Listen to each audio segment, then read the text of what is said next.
Bonjour à chacun, chacune, pour ceux que je n'ai pas eu encore l'occasion de saluer. Alors je ne vais pas faire suite, mais les exemples et les images étaient très symboliques et très marquantes. Alors on va rester dans ce symbolisme spirituel. Alors là, on va passer des bactéries aux bonnes et aux mauvaises graines pour ceux qui ont la main verte et qui travaillent dans les jardins, ou si vous avez un petit lopin de terre et que vous plantez, ça peut peut-être nous aider, mais on va se rapprocher de ce que nous dit la parole de Dieu. Et je vous propose un texte pour introduire notre propos, avec un titre ce matin, La voix du royaume de Dieu. La voix avec un E, mais ça aurait pu être aussi la voix avec un X, pour entendre aussi ce que le Seigneur nous dit et ce que le Seigneur nous commande de faire ou de ne pas faire. Ce texte est empreint de l'évangile de Matthieu et ça sera essentiellement nos réflexions entre Matthieu 13 et 14 en particulier. Ce texte donc de Matthieu 13, début du chapitre et puis au milieu du chapitre à partir du verset 33. Ce même jour, Jésus sortit de la maison et s'assit au bord de la mer. Une grande foule était rassemblée auprès de lui. Il monta alors dans une barque et il s'assit. Toute la foule se tenait sur le rivage. Il leur parla alors en parabole sur beaucoup de choses et dit, et là on passe plusieurs versets, on arrive au verset 33, il leur dit cette autre parabole, c'est-à-dire qu'il y en a eu au moins 3 autres avant, et on va les commenter tout à l'heure. Le royaume des cieux est semblable à du levain qu'une femme a pris et a mis dans 3 mesures de farine jusqu'à ce que la pâte tout entière soit levée. Jésus dit à la foule toutes ces choses en parabole et il ne lui parlait point sans parabole, afin que s'accomplisse ce qui avait été annoncé par le prophète. J'ouvrirai ma bouche en parabole et je publierai ces choses cachées depuis la création du monde. Voilà, le temps nous manque pour continuer cette lecture, mais je vous invite à le faire par la suite chez vous. La voix du royaume de Dieu. En ce temps de rentrée ecclésiale, on est encore dans la rentrée, c'est pas passé, on a encore beaucoup de choses à mettre en place et à fortifier. Eh bien, alors d'évoquer aussi peut-être de nouveaux projets ou de pensées que nous pourrions faire ensemble pour changer, pour avancer dans la croissance de l'Église et devant certaines craintes et réserves qui pourraient peut-être subsister ici ou là. Il nous faut nous mettre à l'écoute du Seigneur et le réentendre nous expliquer à quoi ressemble le royaume de Dieu. À quoi comparais-je le royaume de Dieu, dit Jésus. Il est semblable à du levain qu'une femme a pris et introduit dans 3 mesures de farine pour faire lever toute la pâte. Chers amis, c'est cette courte parabole, elle est courte, elle fait 2 lignes, que je vous propose d'accueillir ce matin dans notre méditation et j'aimerais commencer par l'inscrire d'abord dans son contexte. Le contexte, on est dans Matthieu chapitre 13. Jésus parle ici du royaume des cieux. Mais qu'est-ce qui pouvait venir à l'esprit des auditeurs de Jésus lorsqu'ils entendaient parler du royaume des cieux? Qu'est-ce que ça veut dire pour nous aujourd'hui? Pouvoir, puissance, gloire, autorité, victoire, roi, président, territoire, principauté, pays, et on pourrait rajouter la liste. La société juive d'alors s'attendait en tout cas à une manifestation éclatante de la puissance d'un sauveur, d'un messie, d'un prophète.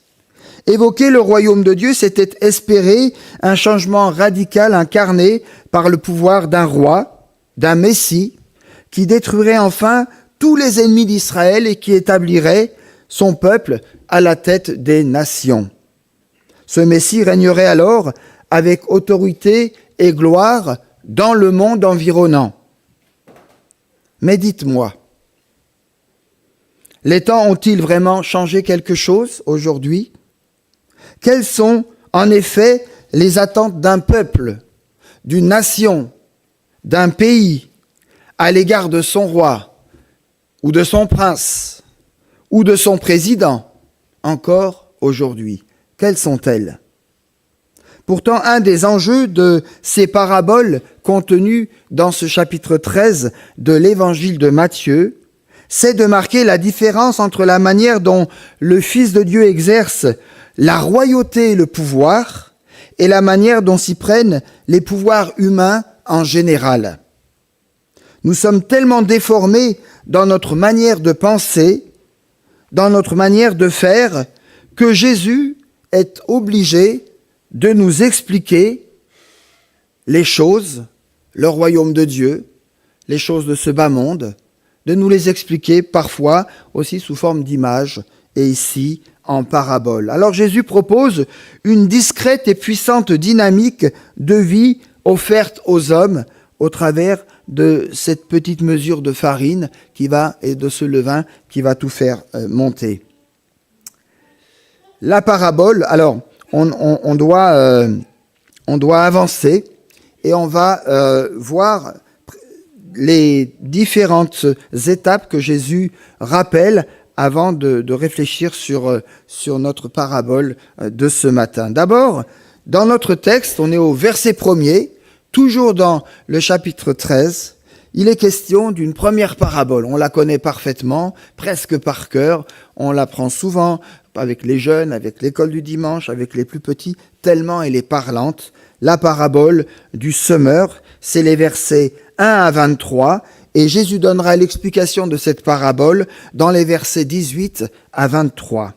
Dans l'Ancien Testament, le prophète Ésaïe nous annonçait déjà que la parole de Dieu ne revient pas à lui sans effet, sans avoir exécuté sa volonté, sans avoir réalisé ce pourquoi elle avait été envoyée. Ésaïe 55, verset 11. La parole du semeur vient nous rappeler avec force la souveraineté et l'autorité, l'efficacité, la puissance de quoi ? De la parole de Dieu. Et cela de deux façons. D'abord en nous disant que la parole du roi est un grain, une semence, une chose précieuse, mais toute petite, minuscule, presque imperceptible aux yeux humains. Parole donc discrète, pour ne pas dire voilée.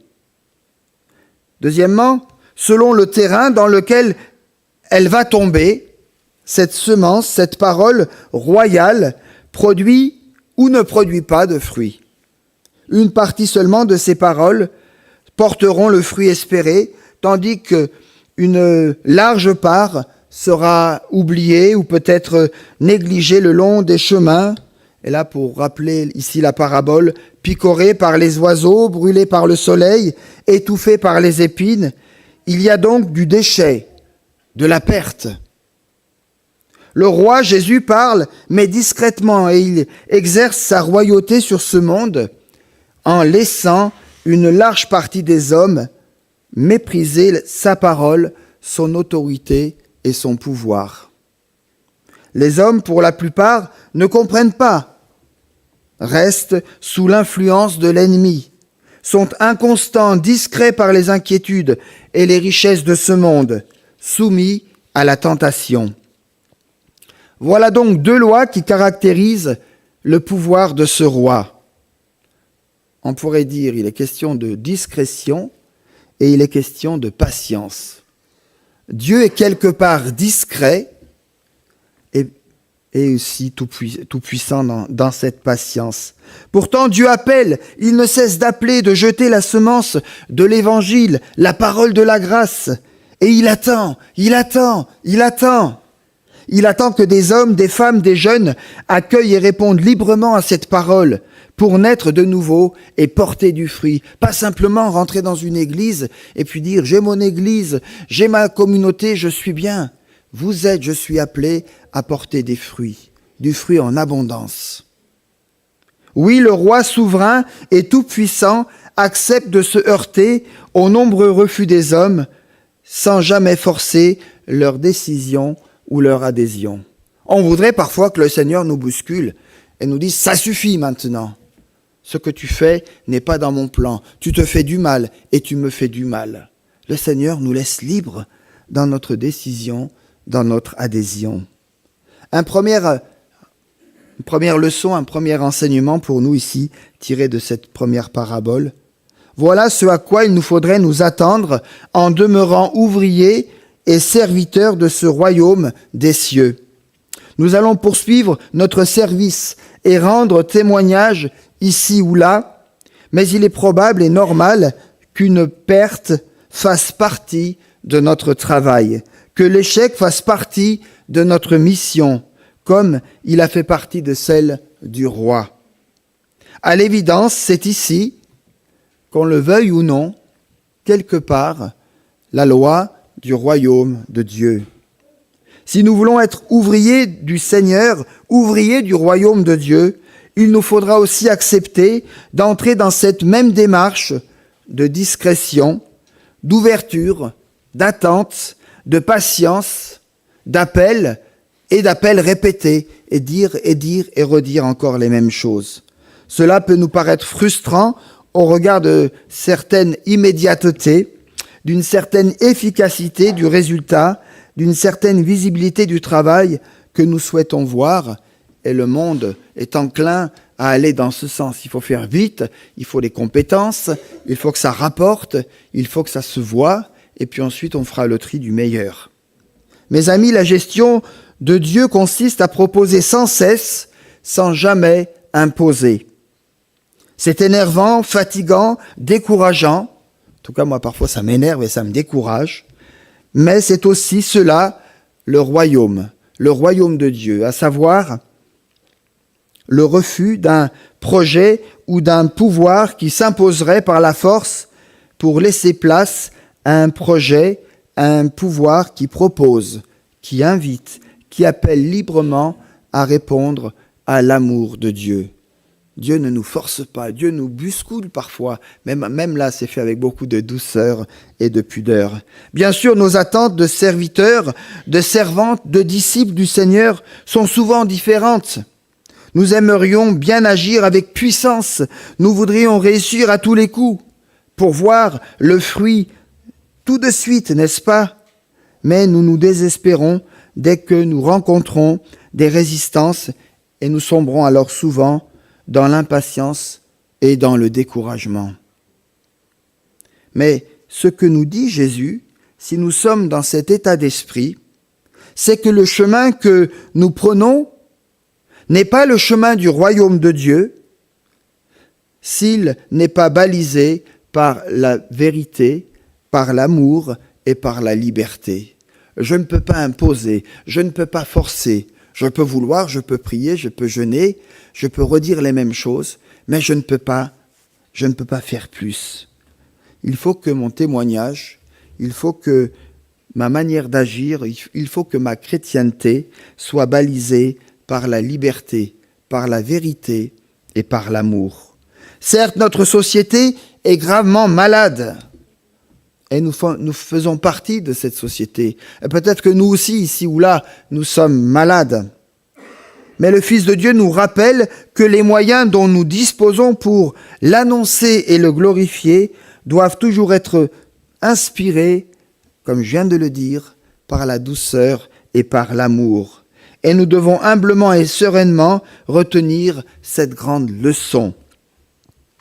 Deuxième parabole, on est toujours dans Matthieu chapitre 13, il est question ici du bon grain et de l'ivraie. Matthieu 13, on est dans les versets 24 et suivants, et à partir du verset 36, Jésus donnera l'explication de cette seconde parabole. Cette seconde parabole nous parle d'un champ dans lequel pousse le bon grain et dans lequel l'ennemi vient semer des mauvaises herbes dans la nuit. Vous savez, c'est un peu comme ce renard ou ces renards qu'on retrouve dans le livre des Proverbes qui viennent le soir et qui viennent ravager ce qui a été semé et ce qui a été fait en plein jour.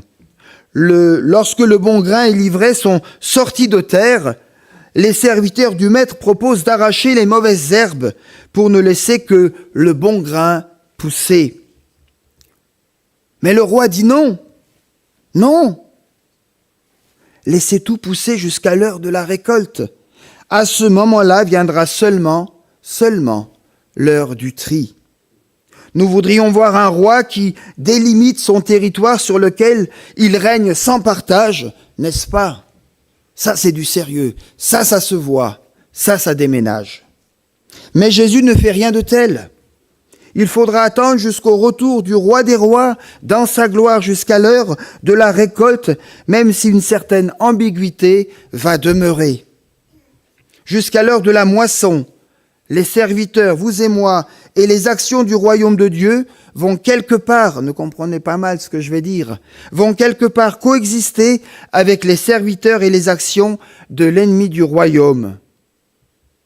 Et Jésus nous dit là-dedans, je résume, patience et fidélité donc. Deuxième enseignement pour nous, Jésus nous met en garde contre la tentation du repli. Ça ne colle pas à mes fondements, à ma vie chrétienne. C'est pas le bon groupe, c'est pas le bon prédicateur, c'est pas la bonne église, c'est pas les bons chrétiens. Alors je me replie, je vais voir ailleurs. Tentation du repli, du groupe de ceux qui se disent purs, plus purs que les autres, et qui rejettent du coup et vont commencer à trier les autres. Jésus dénonce ici l'impatience, la tentation d'en finir une bonne fois pour toutes, afin que la grâce de Dieu, l'aujourd'hui de Dieu, puisse se réaliser. Dieu nous demande d'attendre. C'est la patience d'appeler encore, d'espérer encore qu'une personne prenne et qu'elle puisse porter du fruit à l'endroit même où peut-être toi et moi n'espèrent plus rien. Accepter ainsi d'attendre avant d'arracher. C'est ce que Dieu nous demande. C'est accepter que l'autre a peut-être besoin d'un peu plus de temps avant de se lancer. J'ai dit un peu plus de temps, pas tout le temps non plus. C'est accepter que mon jugement reste incomplet et qu'il ne m'appartient pas de juger. Je peux rappeler les valeurs, je peux redire ce que Dieu dit, mais ce n'est pas à moi de juger. C'est accepter que lorsque j'arrache, je risque d'arracher trop largement et aussi donc de faire des dégâts. C'est accepter qu'un ennemi acharné peut devenir un magnifique serviteur du royaume. Et on peut penser ici, pour ne citer que lui, l'apôtre Paul. Voyez-vous, le Seigneur nous prévient que la volonté d'éradiquer le mal par nous-mêmes comporte souvent des risques de destruction. Attention à ne pas être trop excessif au point d'ignorer que ce que peut germer encore de bon dans un cœur corrompu ne nous conduise à juger les autres simplement sur leur apparence et à prononcer des jugements sans grâce. Je vous envoie comme des agneaux au milieu des loups, avait dit Jésus. Telle est la loi de l'amour. Attitude risquée, certes, mais qui produira la vie au lieu de l'arracher inconsidérablement. C'est encore là, mes amis, la voie du royaume de Dieu. On continue? Vous êtes prêts? Troisième parabole, Matthieu, chapitre 13, à partir du verset 31 jusqu'au verset 32. Il n'y a que 2 versets. Court parabole. Jésus en a tellement dit qu'il a peut-être voulu, il a vu que son auditoire se fatiguait un peu. Il a dit, je vais faire plus court là pour la 3e. Il faut encore qu'ils restent connectés avec moi. J'ai des choses intéressantes à leur dire. C'est ici la parabole de la graine de moutarde. Vous savez que ça ressemblait à ça, la graine de moutarde?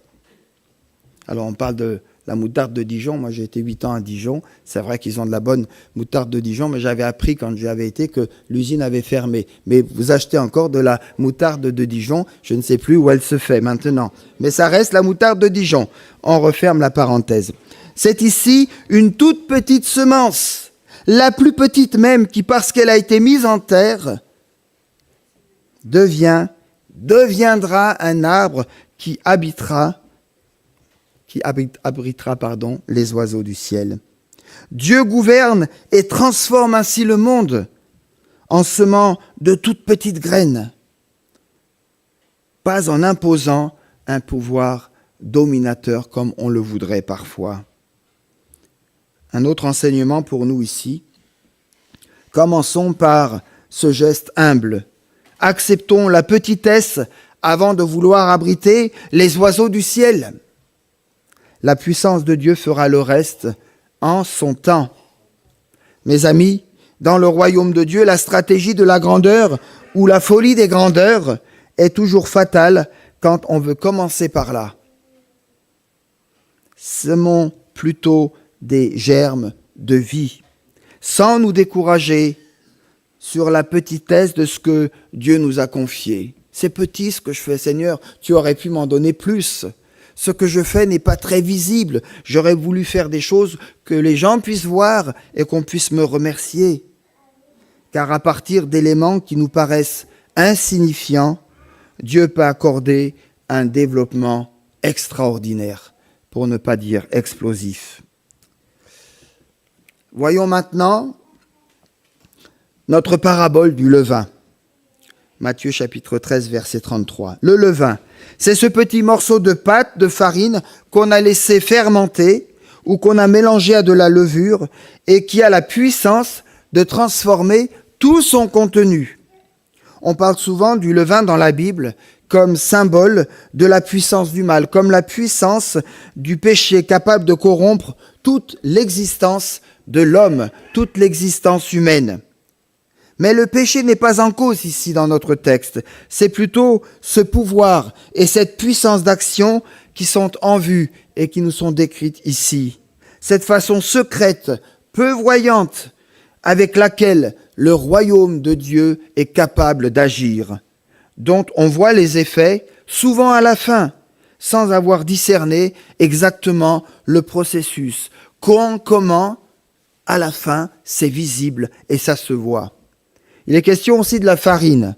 Selon les traductions, 3 CA de farine, c'est-à-dire 3 mesures de farine, ce qui correspond, selon les spécialistes, mesdames, je pense que vous ne serez pas contre ce que je vais dire, à peu près à 20 kilos de farine, sachant qu'un CA équivaut environ à 7 litres. Ça, vous le saviez, c'était juste un petit rappel. Soit la quantité suffisante pour faire du pain pour 100 personnes. 100 personnes. 3 mesures de farine égale, je peux nourrir 100 personnes. Retenons en tout cas ici l'image d'une grande quantité, d'une masse qui symbolise l'étendue d'un monde inerte, sans vie, sans Dieu.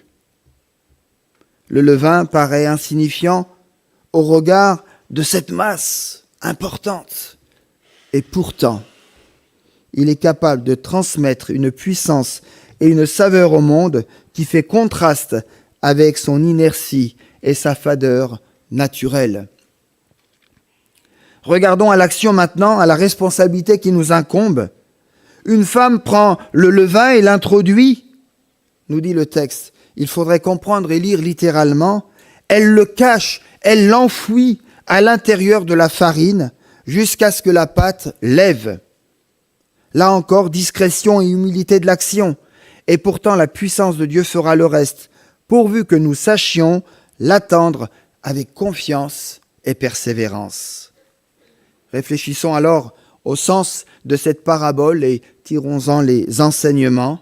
Comme nous l'avons vu au début de ce message, les Juifs espéraient une démonstration de puissance alors qu'ils rêvaient tout naturellement à l'établissement du royaume de Dieu. Et face à cela, Jésus propose un autre processus, invisible à l'œil nu, un développement discret qui va se répandre au contact du monde. Non pas un coup d'éclat, mais un processus lent et progressif qui sera tout aussi profond et puissant. Ici, Jésus nous invite à nous mêler à toutes les situations que nous rencontrons. En tout cas, d'essayer de nous mêler à toutes les situations que nous rencontrons pour les transformer de l'intérieur. Notre action sera-t-elle claire, visible à nos propres yeux comme aux yeux des autres ? Peut-être pas. Mais peu importe, nous dit Jésus, si nous passons totalement inaperçus, pourvu que nous soyons au contact des autres et à l'œuvre au milieu d'eux. Vous savez pourquoi ? Pour transmettre l'évangile de la grâce. Mes amis, agir pour le royaume de Dieu, c'est provoquer des actions décisives là où nous sommes, sans que notre apport soit forcément reconnu. Le monde, vous le savez aussi bien que moi, est attiré par ce besoin maladif et constant de visibilité, de spectacle, de reconnaissance. Il faut que ça se voie, il faut qu'il y ait des couleurs, il faut que ça fasse du bruit. Jésus, lui, nous propose une autre approche où dans la puissance, dans la patience et dans la persévérance, nous allons mener des tentatives répétées en acceptant qu'il y ait aussi parfois des pertes et des échecs jusqu'à ce que la pâte est levée. C'est aussi l'une des grandes leçons à retenir ici, à savoir le contraste qu'il y a entre des commencements insignifiants ou cachés et des développements extraordinaires, visibles et glorieux. À l'exemple de la venue du Messie qui un jour a pris forme dans le corps d'un nourrisson. Qui aurait cru? Qui aurait cru? Puis dans une étable, et puis qui a montré sa puissance, son pouvoir et sa gloire dans la folie de la croix, lieu par excellence de l'extrême patience et de l'extrême amour du Seigneur. Notre mise en pratique de ces choses, d'où l'enseignement n'est pas seulement théorique ici. Observons Jésus sur le terrain, à l'heure de mettre en pratique ses consignes dans son évangélisation du monde. Nous aimons à garder l'image d'un Jésus glorieux et ne changez pas de cap. Ayez cette vision de ce Jésus glorieux qui produit des miracles et qui convertit les foules. Je dis Amen et Alléluia, parce que c'est une vérité encore aujourd'hui. Et pourtant, que nous décrit Matthieu ici dans le prolongement de ces paraboles? Au chapitre 13, verset 53, Jésus revient sur les lieux de ses origines, à Nazareth, et il enseigne, il jette la semence, il offre la parole du royaume. Mais on a du mal à le reconnaître dans ce fils de charpentier. Mais c'est que le fils du charpentier, celui-là. C'est pas le roi, c'est pas le Messie sauveur que nous attendons. On a du mal à associer son humble condition à la profondeur de sa sagesse et de ses paroles. Bilan de la campagne d'évangélisation pour le roi des rois, pour le Fils de Dieu, nul. Jésus la résumera en ces termes: un prophète n'est méprisé que dans sa patrie, dans sa famille. Il ne fit pas beaucoup de miracles à cet endroit à cause de leur incrédulité. Mes amis, veillons à ce que nous ne soyons pas une église d'incrédules, sinon nous ne verrons pas grand-chose. Il quittera alors la région. La semence n'a pas trouvé ici la bonne terre. Au chapitre 14, verset 1er et suivant, la fille du gouverneur Hérode demande à son père, drôle de chose, la tête de Jean-Baptiste sur un plateau d'argent. Non, c'est pas d'argent, mais c'est sur un plateau. Sous l'influence de sa mère Hérodiade, qui n'accepte pas la parole du prophète Jean-Baptiste, a en effet mis en lumière son adultère et sa vie parallèle. Jean-Baptiste est alors décapité. Quel coup de tonnerre terrible dans l'évangélisation. Quelle opposition! Celui qui a ouvert et préparé le chemin du Seigneur est cruellement assassiné. Ainsi est la réalité du royaume. Il faut semer, parler à l'endroit même où l'ennemi agit. Mais alors, en termes d'évangélisation, la question se pose une fois de plus. Faut-il arrêter ou continuer aujourd'hui? À quoi ça sert? On a en face de nous des tuyaux de poêle qui ne seront jamais autres que tuyaux de poêle, ils ne comprennent rien du tout. On risque de sa peau, alors peut-être pas décapité aujourd'hui, c'est plus moderne, c'est plus efficace, on va plus vite. On a des armes chimiques, on a un tas de choses. Faut-il continuer aujourd'hui l'évangélisation? On peut prier à distance et puis le Seigneur fait. Après tout, c'est Jésus qui sème. Qu'est-ce qu'on peut faire, nous? À cette nouvelle, nous dit la Bible, Jésus se retira de là dans une barque, à l'écart dans un lieu désert. Au verset 13, toujours Matthieu chapitre 14, Jésus a besoin de solitude pour supporter ce coup tragique. Il est alors poursuivi par des foules qui le recherchent. Verset 14, Jésus est pris de compassion pour ce peuple sans berger qui le rejoint. Il parle alors du royaume de Dieu et il guérit les malades. Et puis subitement, c'est la panique dans l'équipe d'évangélisation. Ça, vous avez déjà vécu ça dans une équipe d'évangélisation où il y a la panique. Parfois, c'est la joie, on est content de ce qu'on a semé, mais parfois, il y a la panique dans l'équipe d'évangélisation. C'est le soir, les disciples sont fatigués spirituellement et physiquement, éprouvés par les événements récents, et on peut les comprendre. Ils approchent de Jésus et lui disent « Seigneur, ce lieu est désert, et l'heure est déjà avancée. Renvoie la foule afin qu'elles aillent dans les villages s'acheter des vivres. » Réponse de Jésus. Et donc, quelle réponse? Est-ce qu'on aurait voulu être dans ce groupe d'équipe d'évangélisation? Peut-être le deuxième ou le troisième, mais pas celui-là, pas le premier.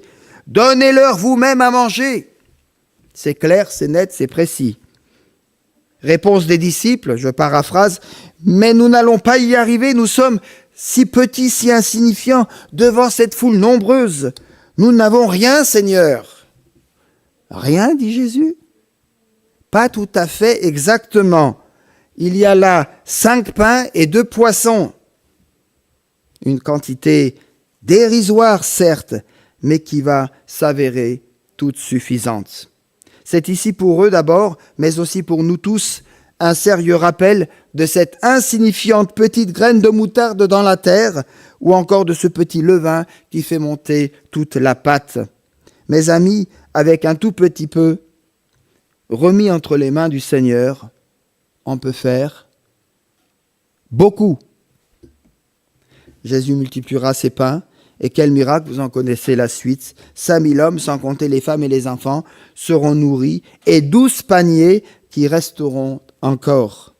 Échec, déception dans l'évangélisation, travail dans l'opposition et la violence, coup dur, panique, faiblesse, modeste moyen, mais au bout du compte, puissance de Dieu, multiplication, abondance. Oui, un peu de levain peut faire monter toute la pâte, peut produire du pain pour ce monde affamé et perdu.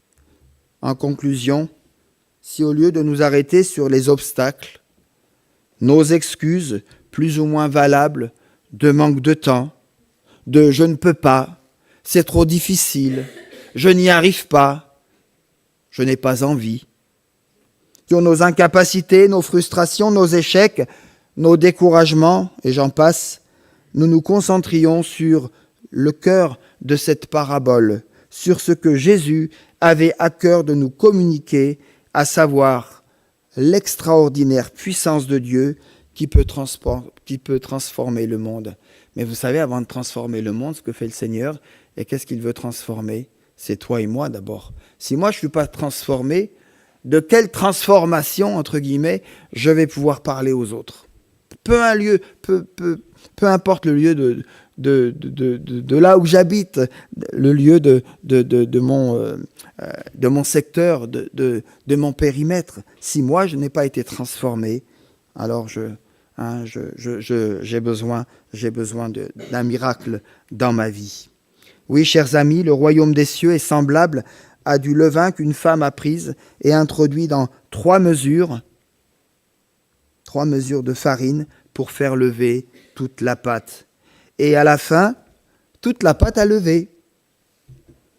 Amen, alléluia. Que Dieu nous accorde d'être entre ses mains le bon levain pour son royaume, pour les semaines, pour les mois, pour les années que Dieu nous accordera.